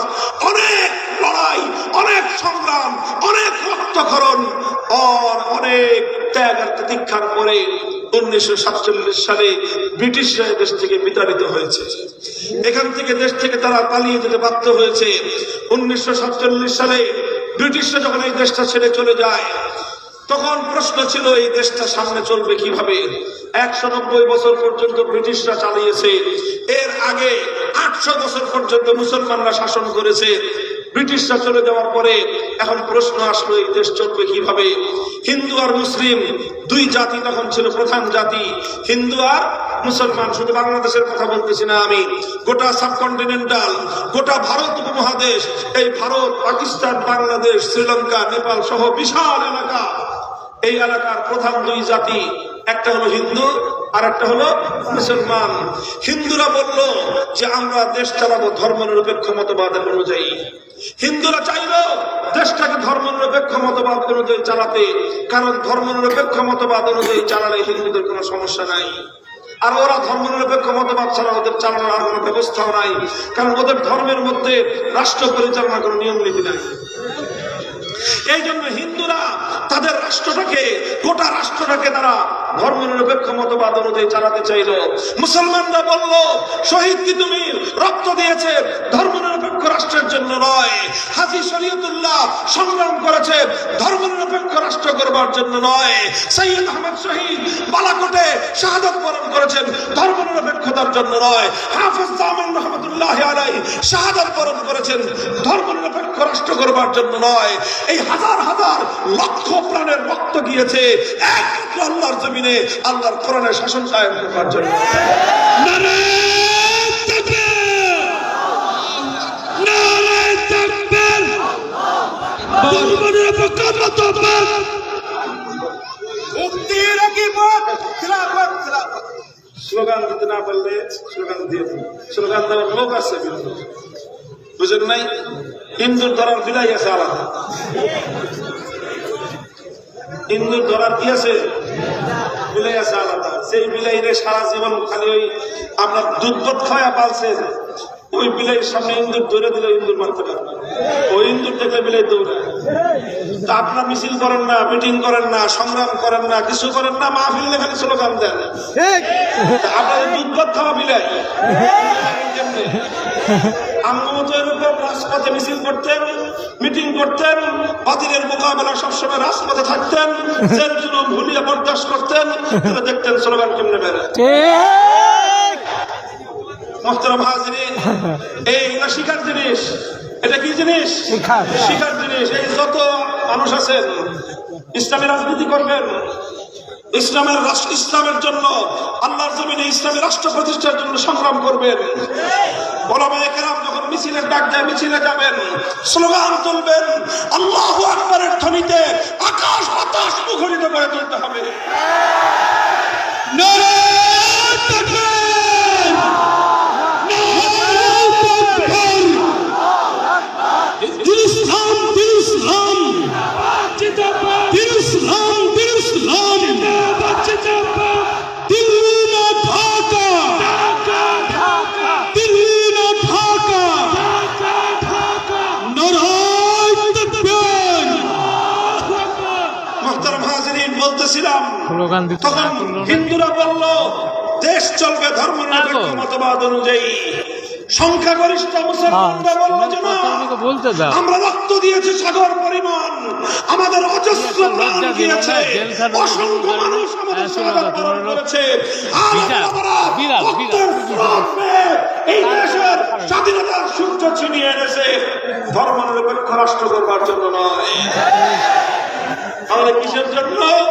মুসলমানরা বলল, আমরা এমন একটা দেশ চাই, এমন একটা মানচিত্র চাই, এমন একটা ভূখণ্ড চাই, যেই ভূখণ্ডে আইন চলবে কার? যেই ভূখণ্ডে আইন চলবে আল্লাহর, সংবিধান হবে আল কোরআনে। এখন হিন্দুরা একটা চায়, মুসলমানরা আরেকটা চায়। কি করা যায়, কি করা যায়? কোনোভাবেই মীমাংসা হলো না। শেষ পর্যন্ত দেশটা ভাগ হলো। শেষ পর্যন্ত দেশটা কি হলো? ভাগ হলো, দুই ভাগ। হিন্দুদেরকে বড় ভাগটা দিল, বললো যে নে, দিলাম তোদেরকে, কারণ তোরা আমাদের কাছের মানুষ। মুসলমানরা খ্রিস্টানদের সঙ্গে, পশ্চিমাদের সঙ্গে মুসলমানদের কোনোদিন ভালো সম্পর্ক ছিল না। এই জন্য তারা মুসলমানদেরকে ঠকাইলো, দেশটা ভাগ করলো। এক ভাগ দিল ধর্মনিরপেক্ষতাবাদী ভারতকে, এক ভাগ দিল ধর্মনিরপেক্ষতাবাদী হিন্দুদেরকে, আরেক ভাগ দিল মুসলমানদেরকে। মুসলমানরা ভাগে ঠকলো, জায়গা কম পাইলো, দেশ ছোট পাইলো, সব কিছু হলো। মুসলমানরা আরো বেশি বঞ্চনার শিকার হলো। দেখেন, আপনারা বাংলাদেশের মানচিত্রটা দেখবেন, লক্ষ্য করে। বাংলাদেশের কি দেখবেন? মানচিত্র বুঝেন? বাংলাদেশের মানচিত্র দেখলে দেখবেন আলদা খাদা খালি। আলদা খাদা বুঝেন না? ঢাকার পাশেই তো গেলাম। এই যে আলদা খাদা আমাদের মানচিত্রের কারণটা কি জানেন? এর কারণটা হলো, যখন 47 সালে ব্রিটিশরা দেশটা ভাগ করেছিল, হিন্দু আর মুসলমানদের জন্য দেশটা ভাগ করার সময় যখনই দেখছে যে কোনো একটা ভালো জায়গা, হয়তো এখানে খনিজ সম্পদ আছে, অথবা এখানে পাথর আছে, অথবা এখানে পাহাড় আছে, অথবা এখানে দার্জিলিং আছে, এখানে গুরুত্বপূর্ণ নদী আছে, সবগুলো ওই করে ফেলাইছে। এইভাবে এই জন্য আমাদের মানচিত্রের মধ্যে দেখা যাচ্ছে। আমরা সব মেনে নিয়েছি, ভাগ করার সময় অর্ধেক আমরা পাওয়ার কথা, কিন্তু আমাদেরকে দেওয়া হয়েছে 3 ভাগের 1 ভাগ। 3 ভাগের 1 ভাগের চেয়ে কম, 4 ভাগের 1 ভাগ। 3 ভাগ দেওয়া হয়েছে ভারতকে, ধর্মনিরপেক্ষতাবাদী হিন্দুদেরকে। আমরা সমস্ত জুলুম, সমস্ত বৈষম্য মেনে নিয়েছি, শুধু একটা স্বপ্ন নিয়ে, একটা আকাঙ্ক্ষা নিয়ে, একটা চেতনা নিয়ে, দেশ ছোট হতে পারে, অর্থনৈতিকভাবে আমরা দরিদ্র থাকতে পারি, গরিব থাকতে পারি, হয়তো আমরা 3 বেলা খেতে পারবো না, 3 বেলা না পারলে 2 বেলা খাবো, 2 বেলা না পারলে 1 বেলা খাবো, 1 বেলাও খেতে না পারলে পেটে পাথর বাঁধবো। কিন্তু আমরা এমন একটা দেশ চাই, এমন একটা মানচিত্র চাই, যেই দেশে, যেই মানচিত্রে আইন চলবে কার?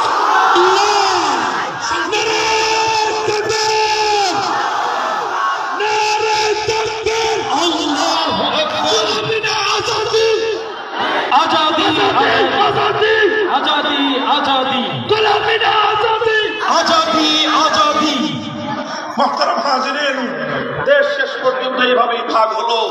কথা ছিল হিন্দুরা তাদের দেশ ধর্মনিরপেক্ষ মতবাদ অনুযায়ী চালাবে, আর মুসলমানরা যেই ভূখণ্ড পেয়েছে, জাতির সঙ্গে ওয়াদা করা হয়েছিল, জাতির সঙ্গে প্রতিশ্রুতি দেওয়া হয়েছিল, জাতির সঙ্গে অঙ্গীকার করা হয়েছিল, এই দেশে আইন চলবে আল্লাহর, সংবিধান হবে কোরআনের, এই দেশে হুকুমত হবে ইসলামী হুকুমত। দুর্ভাগ্যজনক ভাবে 24 বছর পর্যন্ত স্বৈরাচারী পশ্চিম কোরআনের রাজ কায়েম করবার কথা বলে, ইসলামী হুকুমত কায়েম করার কথা বলে, ব্রিটিশের গোলামি করে পশ্চিম পাকিস্তানি শাসক গোষ্ঠী আল্লাহর সঙ্গে, ইসলামের সঙ্গে, আল্লাহর কোরআনের সঙ্গে গাদ্দারি আর বিশ্বাসঘাতকতা করেছে।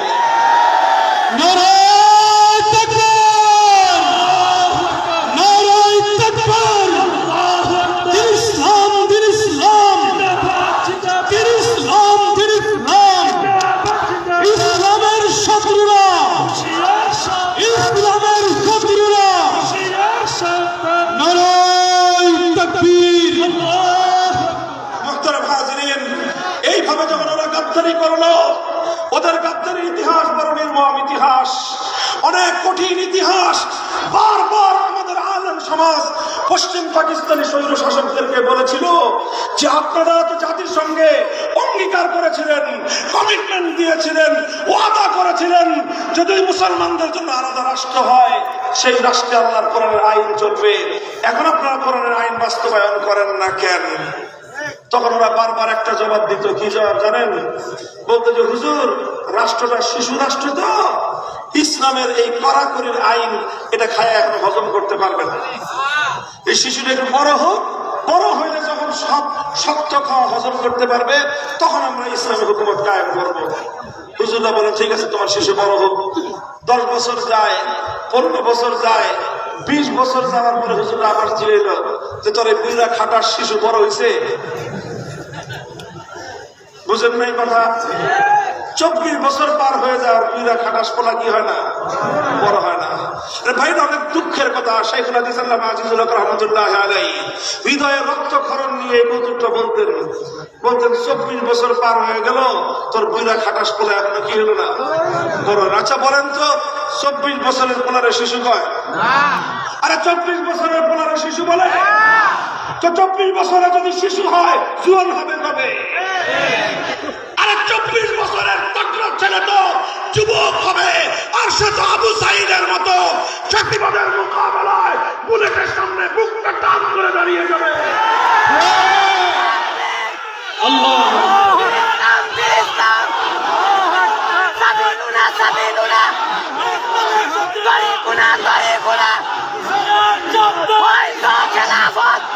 মুহতারাম হাজিরিন, এইভাবে 24 বছর পর্যন্ত গাদ্দারি করে, বিশ্বাসঘাতকতা করে পশ্চিম পাকিস্তানিরা যখন চূড়ান্তভাবে সীমা লঙ্ঘন করলো, আমার আল্লাহ পাক রব্বুল আলামিন এই 24 বছরের বুইরা খাটা শিশুকে ভেঙ্গে টুকরো করে দিলেন। বাচ্চাই কোনো 24 বছরের জোয়ান হয় না, ওটা 90 বছরেও হবে না, এটা দরকার নেই, বাধ্য এটা। দেশটাকে ভাগ করা হলো, দেশটা যখন ভাগ হয়ে যাবে, আমরা 7 কোটি বাংলাদেশের মানুষ যখন 24 বছর ওদের দ্বারা বৈষম্যের শিকার হলাম, ওরা যখন আল্লাহর কোরআনের সঙ্গে গাদ্দারি করলো, ইসলামের সঙ্গে বিশ্বাসঘাতকতা করলো। আরে যে ইসলামের সঙ্গে গাদ্দারি করতে পারে, আল্লাহর সঙ্গে যে বিশ্বাসঘাতকতা করতে পারে, আল্লাহর কোরআনের আইন কায়েম করবার কথা বলে যারা কোরআনের সঙ্গে গাদ্দারি করতে পারে, ওরা জনগণের সঙ্গে কোনোদিন বিশ্বস্ততা পরিচয় দিতে পারে না। এই জন্য আমরা মজলুম হয়েছি, আমরা বৈষম্যের শিকার হয়েছি। এদেশের মানুষ স্বৈরাচারী পশ্চিম পাকিস্তানের শাসক গোষ্ঠীর বিরুদ্ধে ক্ষিপ্ত হয়ে উঠল। ওই সময় আওয়ামী লীগের নেতা শেখ মুজিবুর রহমান সাহেব তিনি একটা সুযোগ নিলেন, সুযোগ পাইলেন। সুযোগ পেয়ে তিনি জাতির উদ্দেশ্যে একটা ঐতিহাসিক ঘোষণা দিলেন। তার সারা জীবনের সবচেয়ে বড় নেক কাজ, সবচেয়ে বড় পুণ্যের কাজটা করলেন। 1970 সালে একটা ঘোষণা দিলেন, আমারে ভোট দাও, আমার নৌকা মার্কায় ভোট দাও, আমার দলকে ক্ষমতায় আনো। কি করবেন? আপনি ক্ষমতায় গেলে তিনি ওয়াদা করবেন, যদি আমি ক্ষমতায় যেতে পারি, কোরআন সুন্নাহর বিরুদ্ধে কোনো আইন আমি করব না। কোরআন সুন্নাহর বিরুদ্ধে তিনি কোনো আইন। এটা 1970 সালের জাতীয় নির্বাচনে আওয়ামী লীগের নির্বাচনী ইশতেহার ছিল। মামুনুল হক বানায় কথা বলতেছে না, ইতিহাসের দলিল। 1970 সালে নির্বাচনের সময় আওয়ামী লীগের নির্বাচনী ম্যানিফেস্টো ইশতেহার কি ছিল, ইতিহাসের পাতা থেকে খুঁজে বের করলে পাবেন। কোরআন সুন্নাহর বিরুদ্ধে কোনো আইন তৈরি না করবার কমিটমেন্ট এবং ওয়াদা যাদের সঙ্গে করা হয়েছিল। জাতি আশ্বস্ত হয়ে নৌকা মার্কায় সিল মারলো। কি পরিমাণ সিল মারলো? এই পরিমাণ সিল মারলো, বাক্সে ভৈরব উৎসাহ করলো। গোটা পাকিস্তানে তারা নিরঙ্কুশ সংখ্যাগরিষ্ঠতা পেয়ে গেল। ক্ষমতায় তারা আসবে, পশ্চিম পাকিস্তানের ভুট্টোরা ক্ষমতা না দিয়ে 25 মার্চ ভয়াল কারণাতে বাংলাদেশের মানুষের উপর আক্রমণ করলো, গণহত্যা চালালো। 26 মার্চ কালুরঘাট বেতার কেন্দ্র থেকে বাংলাদেশের স্বাধীনতা ঘোষণা করা হলো। 9 মাসের মুক্তিযুদ্ধ চললো। 71-এর 16 ডিসেম্বর বাংলাদেশ মুক্ত স্বাধীন হলো। আওয়ামী লীগের শেখ মুজিবুর রহমান সাহেব এই পূর্ণ সময়টা পশ্চিম পাকিস্তানে তিনি বন্দী ছিলেন। বন্দিত্ব থেকে তিনি মুক্তি পেলেন। মুক্তি পেয়ে সোজা চলে গেলেন লন্ডনে। লন্ডন থেকে তার আসার কথা ঢাকায়। বাংলাদেশে স্বাধীনতা যুদ্ধে নেতৃত্ব দানকারী দলের নেতা হিসেবে, স্বাধীনতা যুদ্ধের প্রধান নেতা হিসেবে তার লন্ডন থেকে সর্বপ্রথম মাতৃভূমিতে আসার কথা। কিন্তু ইতিহাস বলে তিনি প্রথমে বাংলাদেশে আসেন নাই। প্রথমে তার বিমান বাংলাদেশের ঢাকা বিমানবন্দরে ল্যান্ড করে নাই, বরং ঢাকার আগে তার বিমান ল্যান্ড করেছে নয়াদিল্লিতে। সেখানে সাক্ষাৎ হয়েছে ভারতের তৎকালীন প্রধানমন্ত্রী শ্রীমতী ইন্দিরা গান্ধীর সঙ্গে। ইন্দিরা গান্ধী তাকে বলে দিলেন দেশ কেমনে চালাইবা। হয় কি বলছেন আল্লাহই জানে। উনি হয়তো বলছেন যে কোরআন সুন্নাহর বিরুদ্ধে তো কোনো আইন করব না, আগে ওয়াদা করছিলাম। তখন তিনি বলছেন দেশ কেমনে চালাইবে, আমি যেমনি বলে দেবো ওইভাবে চালাইতে হবে। তারপর তিনি বললেন তোমার দেশের জন্য এমন একটা সংবিধান তৈরি করবা যেই সংবিধানটা হবে হুবহু ভারতের সংবিধানের ফটোকপি। ভারতের সংবিধানের মৌল চার নীতি ধর্মনিরপেক্ষতাবাদ, জাতীয়তাবাদ, গণতন্ত্র, সমাজতন্ত্র, মৌলিক চার নীতির উপরে ভিত্তি করে বাংলাদেশের সংবিধান তৈরি করবার অর্ডার দিয়ে দিলেন শ্রীমতী ইন্দিরা গান্ধী। ভারতের প্রধানমন্ত্রীর নির্দেশে শেখ মুজিবুর রহমান সাহেব বাংলাদেশে ফিরে এসে ৭২ সালে একটা সংবিধান তৈরি করলেন। আর ওই সংবিধানের মাধ্যমে স্বাধীন বাংলাদেশকে ভারত মাতার চরণ তলে বলে দেওয়া হলো।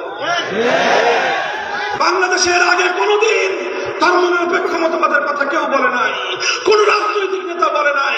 ৭১-এর মুক্তিযুদ্ধের সময় ৯ মাসে কোথাও ধর্মনিরপেক্ষ মতবাদের কথা উচ্চারিত হয় নাই।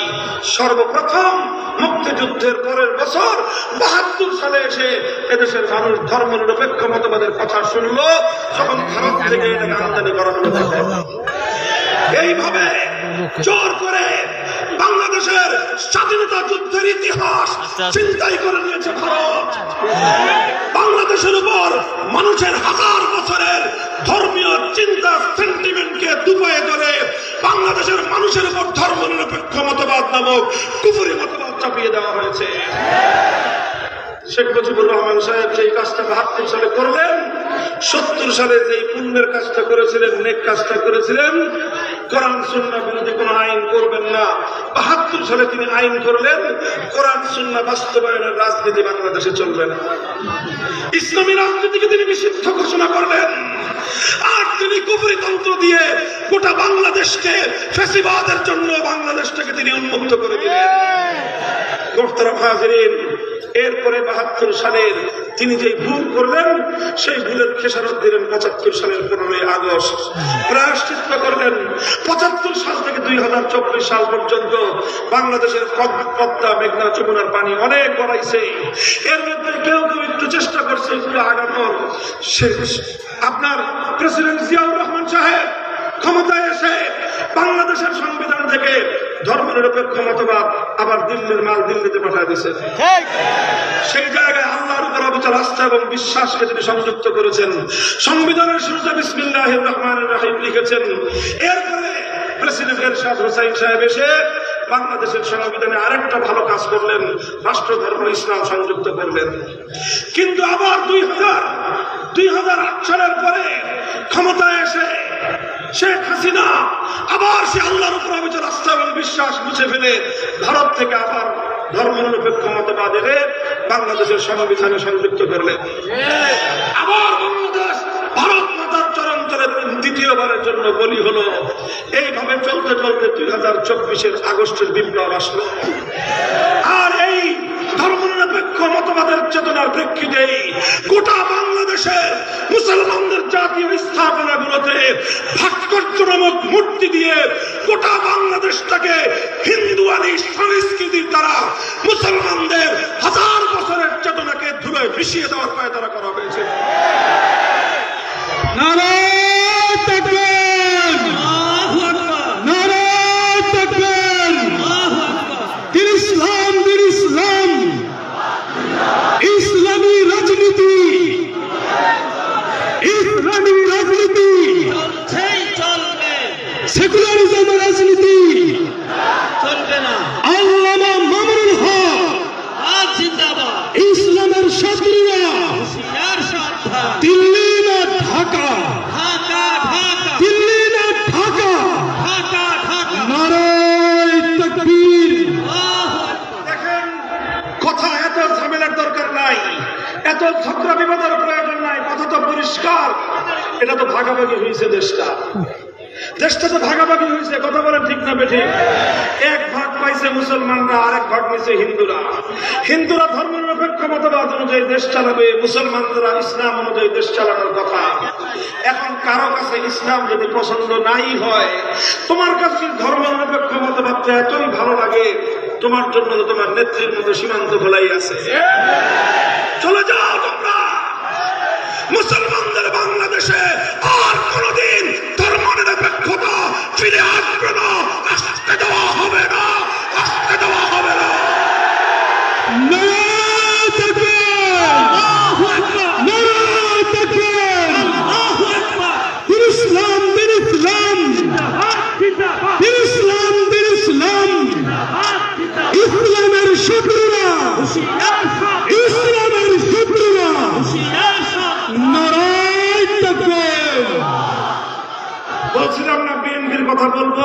জানি হাজারীবাগ এই সমস্ত এলাকা আমাদের মরহুম পিন্টু ভাইয়ের এলাকা, বিএনপির সমর্থন বেশি আছেন থাকেন।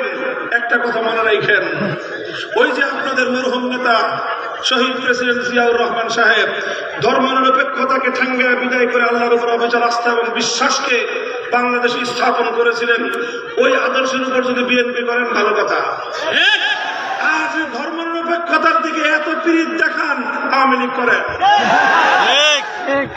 কথা পরিষ্কার, মুসলমানদের দেশে কুফরি মতবাদ, ধর্মনিরপেক্ষ মতবাদ, ভারতীয় রাজনীতির পচামাল মুসলমানদের বাংলাদেশে চলতে পারে না।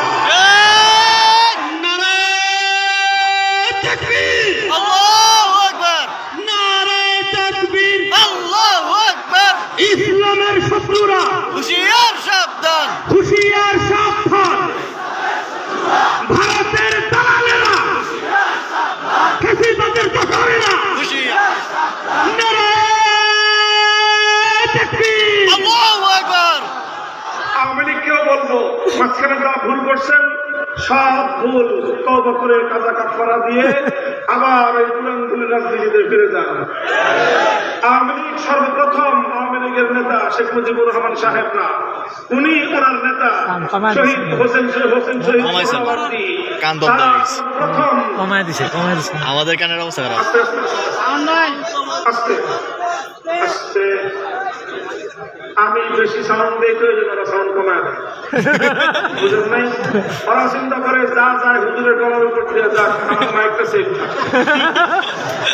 বুঝে না, তবে হাজার লক্ষ মাইকের চেয়ে হুজুরের গলার দাম যে বেশি ওরা বুঝে না।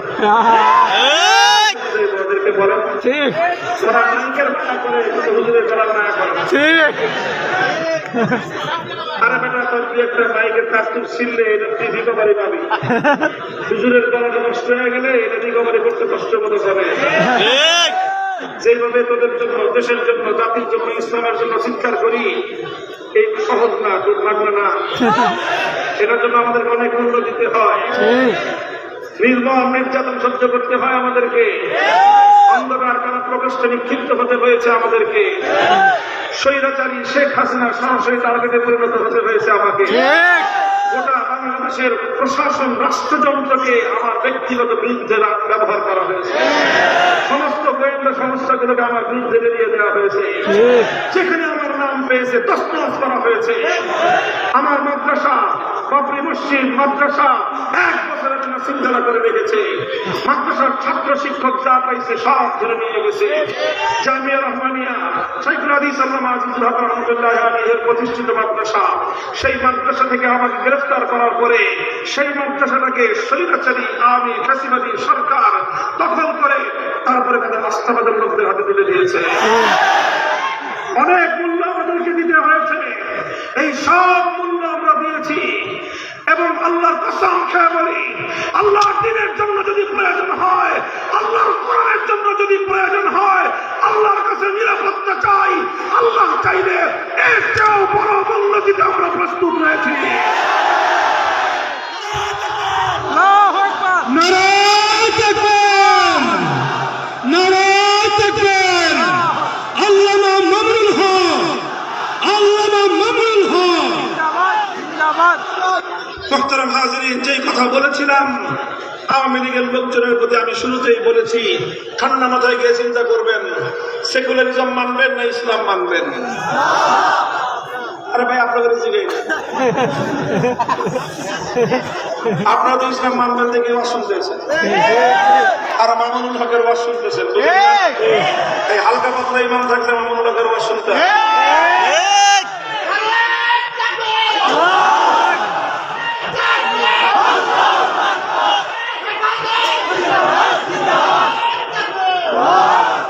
আওয়ামী লীগের প্রতি সবিনয় নিবেদন, ঠান্ডা মাথায় চিন্তা করবেন ইসলাম আর সেকুলারিজম। যদি ইসলাম আর দ্বিতীয়বার কোনদিন বাংলাদেশে সেকুলারিজমের রাজনীতি আমদানি করবেন সেকুলারিজমের রাজনীতি তাহলে তো সীমান্ত খোলা আছে।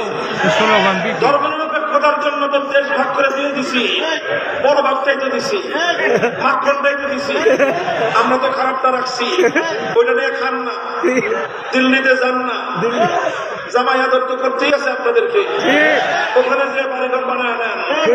আল্লাহর ওয়াস্তে শাহজালালের শাহ মাকদুমের হাজী শরীয়তুল্লাহর এই দেশটাকে অপবিত্র করবার চেষ্টা করেন। কথা বলেন ঠিক না বেঠিক? আমি বলেছিলাম ইসলাম যদি বলেন, ইসলাম যদি মানতে চান, আল্লাহর কোরআন যদি মানতে চান, মুসলমানদের রাষ্ট্র ইসলামী হুকুমত ছাড়া চলতে পারে না। যদি ইসলামের কথা তো আছেই, যদি ঐতিহাসিক ভাবে আপনারা বিচার করতে চান, ইতিহাস দিয়ে যদি বিচার করতে চান, ইতিহাসের বিচারেও বাংলাদেশে ইসলাম ছাড়া অন্য কোন রাজনীতি চলতে পারে না। কারণ যখন দেশটা ভাগ হয়েছে, ধর্মনিরপেক্ষতার রাজনীতির জন্য এক ভাগ, ইসলামের রাজনীতির জন্য আর এক ভাগ, সেই ভাগ আমরা পেয়েছি। আমরা এরপরে ইসলাম কায়েম না করবার কারণে পশ্চিম পাকিস্তানিদেরকে তালাক দিয়েছি, কিন্তু বাংলাদেশে ইসলামের হিস্সা ছাড়ি নাই, ইসলামের হিস্সা ছাড়ব না।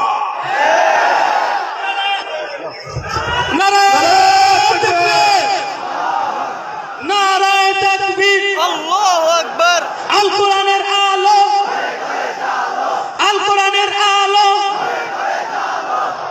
দেখেন 2024-এর 5ই আগস্ট যে বিপ্লব হয়েছে, আমি আমার কথা সমাপ্তির দিকে দিচ্ছি।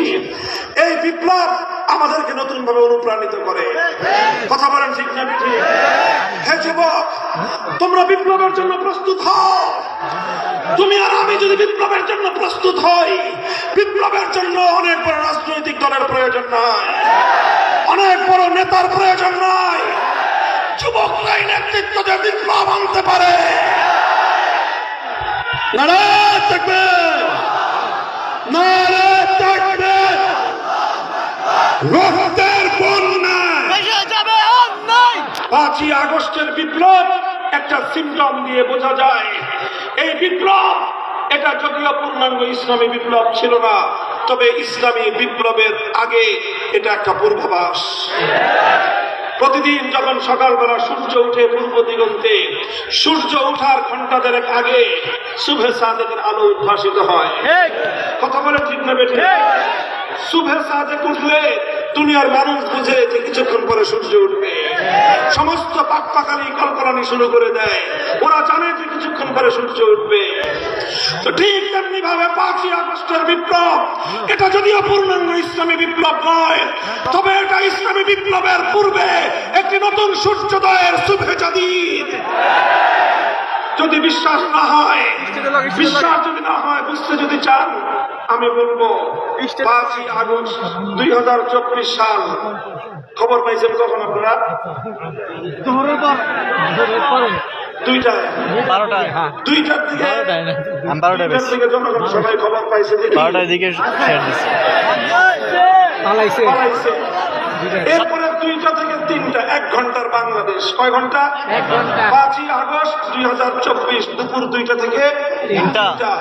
এই 3টা 1 ঘন্টার বাংলাদেশের কথা চিন্তা করেন তো। টেকনাফ থেকে তেতুলিয়া কি ঘটেছে?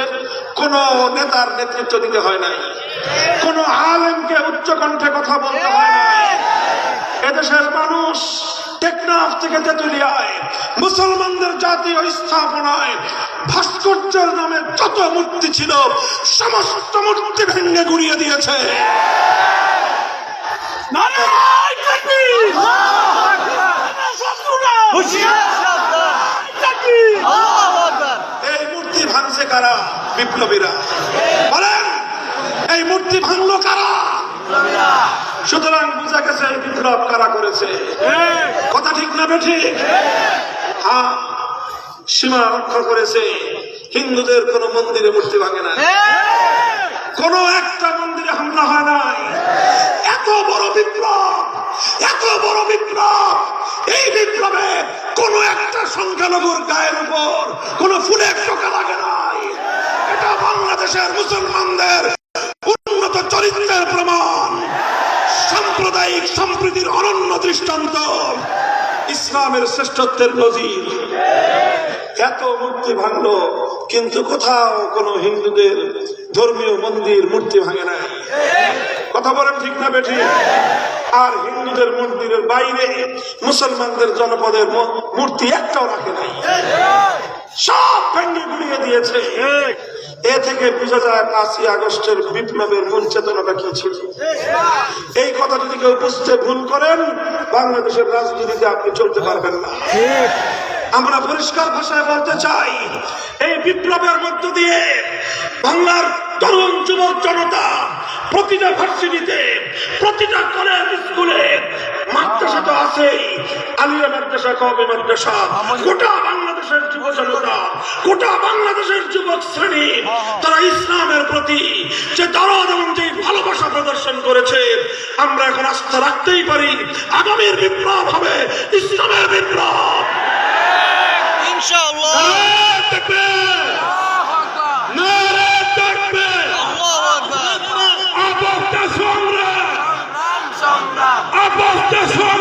সংগ্রাম সংগ্রাম। একটা কথা বলি, বাংলাদেশের মানুষ অনেক রং দেখেছেন, অনেক রঙের দেশ দেখেছেন। প্রথমে দেখেছেন সোনার বাংলাদেশ, তারপরে দেখেছেন নতুন বাংলাদেশ, এরপরে দেখেছেন সবুজ বাংলাদেশ, তারপরে দেখেছেন ডিজিটাল বাংলাদেশ, সর্বশেষ আপনাদের স্মার্ট বাংলাদেশ দেখাও সারা। কথা বলেন ঠিক না বেঠিক? এখন আর অন্য কোন বাংলাদেশ নয়, এবার আমরা একটা বাংলাদেশ দেখতে চাই, সেটা হলো ইসলামের বাংলাদেশ, খেলাফতের বাংলাদেশ। নারায়ে তাকবীর, নারায়ে তাকবীর। ইসলামী রাজনীতি, ইসলামী রাজনীতি। আল্লামা মামুনুল হক, আল্লামা মামুনুল হক, দিল্লি না ঢাকা, ঢাকা, দিল্লি না ঢাকা, ঢাকা। রক্তের বন্যায় ভেসে যাবে অন্যায়, রক্তের বন্যায় ভেসে যাবে অন্যায়। আপোষ না সংগ্রাম, সংগ্রাম সংগ্রাম, আপোষ না সংগ্রাম, সংগ্রাম সংগ্রাম। ইসলামের বাংলাদেশ মনে রাখবেন, শুধু স্লোগান দিয়ে হবে না, ঠিক শুধু বক্তৃতা দিয়েও হবে না, ঠিক কাজ করতে হবে। ঠিক। করবেন তো ইনশাল্লাহ? ইনশাআল্লাহ। প্রথমে ঘাম ঝরানো মেহনত করতে হবে, মানুষের কাছে কাছে দাওয়াত পৌঁছান, গোটা বাংলাদেশের তরুণ প্রজন্মকে বিশেষভাবে সংগঠিত করুন, আর এর জন্য আপনারা মাথার ঘাম পায়ে ফেলে মেহনত করুন। করবেন তো ইনশাআল্লাহ? ইনশাআল্লাহ। শুধু ঘাম দিয়ে হবে না, এরপরে রাতের অন্ধকারে চোখের অশ্রু দিয়ে আল্লাহর কাছে সাহায্য চাইতে হবে। দিবেন তো চোখের অশ্রু? ইনশাআল্লাহ। এভাবে ঘাম আর অশ্রু দিতে দিতে যখন বিপ্লবের জন্য মাটি উর্বর হয়ে পড়বে, তখন প্রয়োজন হবে শাহাদাতের রক্তের, ইনশাআল্লাহ। শাহাদাতের রক্তের প্রয়োজন হবে।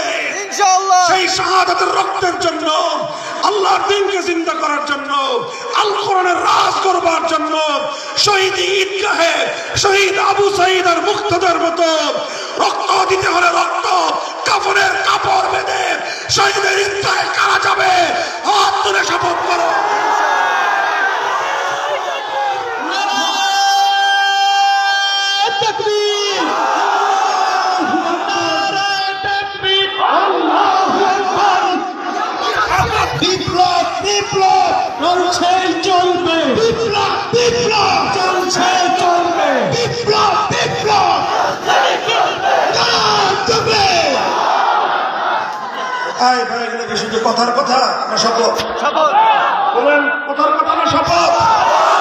অঙ্গীকার, হাত তোলেন, অঙ্গীকার। এই অঙ্গীকার কার সাথে? কার সাথে? আল্লাহর দ্বীনের জন্য সর্বোচ্চ ত্যাগের কোরবানি স্বীকার করবেন ইনশাআল্লাহ। আল্লাহ তুমি কবুল করো, তৌফিক দান করো।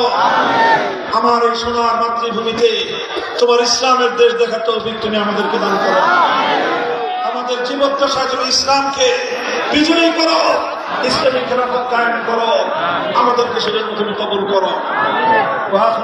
আলহামদুলিল্লাহ, আলহামদুলিল্লাহ। হযরত